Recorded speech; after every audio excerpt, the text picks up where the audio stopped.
Vulnerability is not winning or losing. It's having the courage to show up and be seen when you have no control over the outcome.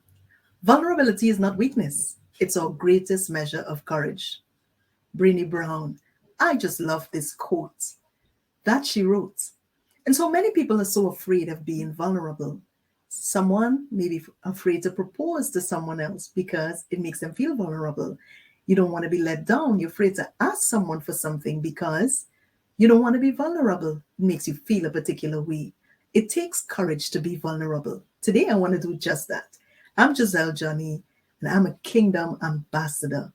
My passion is to help aspiring leaders overcome setbacks, obstacles, challenges, internally and externally, and accomplish their goals, focusing on their God-given potential using their unique talents, skills, and abilities. Yes, and that's the reason I'm showing up today. Passion is something that takes that internal desire. Passion is sparked when we are internally on fire. And that's the way I feel about helping persons realize the greatness within, bringing that into a place of reality. And so that's why I'm choosing to be vulnerable today. Many years ago, I wasn't showing up like that. Many years ago, I felt there was no reason for me to rise up and write a book and be an author, even though I felt there was a message in my belly. Even though I carried that message for 13 years, I felt disqualified. I felt I would be too vulnerable to share details about my life.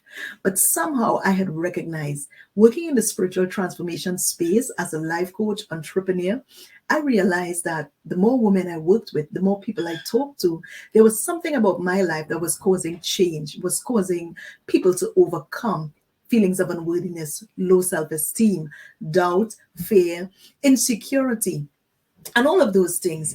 I felt I was carrying 1,000 women on my shoulder. So I had to rise up and write this book to help every woman to go past the things that limited me for so many years. One of the things we have to address as women is our limiting beliefs, the lies we tell ourselves, or concern about how others may view us, may not understand what is our motivation, what is our motive, what agenda do we have, why are we showing up, why are we speaking, why are we doing what we do. It matters not what people think at the end of the day. It matters that you know your why, you realize that why. Someone says your why can make you cry or your why can make you fly. And what does that mean exactly? When you think about the reason why you exist, how would you feel at the end of your life if it was never realized? Or let's just simplify that. When you think about a burning passion on the inside of you that you've not paid attention to, you've not given the time to realize it, to cause that thing to be developed, to bring it into fruition, how does that make you feel? Most times, something like that will cause someone to feel very frustrated. And so I want to encourage us, if it takes vulnerability to realize what's within, take the challenge. Another place where a lot of times people find themselves vulnerable is parenting. Glennon Doyle said, parenting is the most important thing to many of us. And so many people are vulnerable because they wonder if they're doing it wrong. Guess what? There are guidelines, principles, things that we may have as our own moral values. There may be foundational things inside of us that we've learned, that we've grown with, that we teach our children and we grow our children to the best of our ability. We never get it right. There'll never be a perfect parent. But guess what?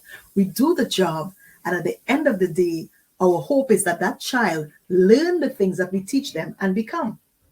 I want you to apply that same principle to your own life, whether it's a business, whether you're starting a ministry, whether you're launching a book, whatever it is you desire to do, help youths to do something. Think about never being able to do it perfect. There's another saying, done is better than perfect. What about showing up and just beginning to take those steps? What about showing up, feeling vulnerable, leaping afraid, and realizing that thing on the inside of you? There's another saying, evil persists when good men do nothing. What if you never start that movement to help children to learn to read better? What about the children that you would have touched personally if you would have done that? How do you feel carrying that burden on your shoulder because you didn't take time to realize it? Both parties are being robbed. You are robbing yourself of the opportunity to be a blessing, and you are robbing those children the opportunity to be blessed by what is on the inside of you. God didn't put anything on the inside of us just for ourselves. So if we ought to love God and love ourselves and love our neighbors, the best thing that we can do is serve humanity with the gifts on the inside of us. It's not just about feeling good. I want us to understand that it's the very reason why we exist. And so that's the reason why I chose to be vulnerable.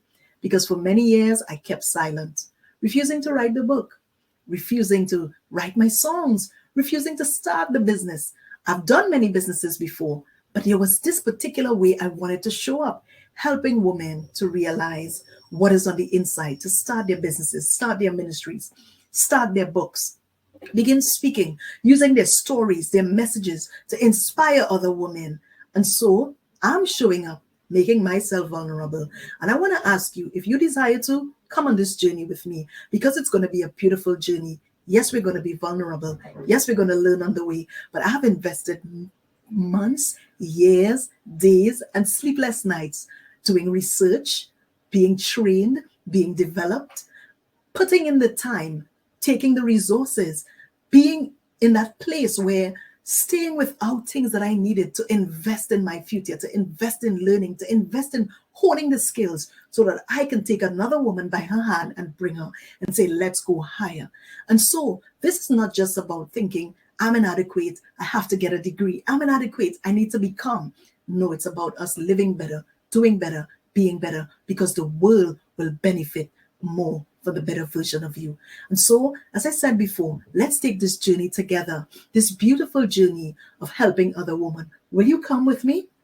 Let's help women find their voice. Let's help them birth their businesses. I'm calling all aspiring leaders who desire to help others realize that vision, who desire to create a business that will make someone's life better, that will cause transformation, who desire to start a nonprofit, a movement that is going to cause lives to be blessed. And so I want you to join me by clicking the link below, coming in January, Path2Purpose Blueprint Webinar. We're going to get on that webinar together. We're going to get clarity. We're going to look at your vision. We're going to do some things, and I'm going to send you information after, and you're going to personalize that and really get that blueprint for what you want to do. Will you join me going on this journey? So let's think about, again, being vulnerable. It's something new. Maybe you've never done it before. Why even consider it? But what is that thing I want to say to you again on the inside of you that you need to pay attention to? Why go it alone? If we can hold hands and walk together, let me help you bring out the beauty that's within. So let's go on the journey together.